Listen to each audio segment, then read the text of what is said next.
ఆదిలాబాద్ జిల్లా కేంద్రంలోని కలెక్టరేట్ సమావేశ మందిరంలో నిర్వహించిన ప్రజావానికి అర్జీలు వెల్లువెత్తాయి.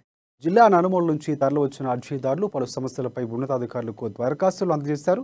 వాటిని పరిశీలించిన అడిషనల్ కలెక్టర్లు Rizwan Basha Shaik, Nataraj, assistant trainee collector Sreeja త్వరితగతిన పరిష్కరించాలని సంబంధిత శాఖల అధికారులను ఆదేశించారు. ముఖ్యంగా పెన్షన్లు, వైద్యం, భూ సంబంధిత, ఉపాధి, ధరణి, దళిత బంధు, దళిత బస్తీ, డబుల్ బెడ్రూమ్ ఇండ్లు తదితర సమస్యలపై అర్జీలు సమర్పించారు. శాఖల వారీగా వచ్చిన అర్జీలను పరిశీలించి పరిష్కరణకి కృషి చేయాలని సూచించారు.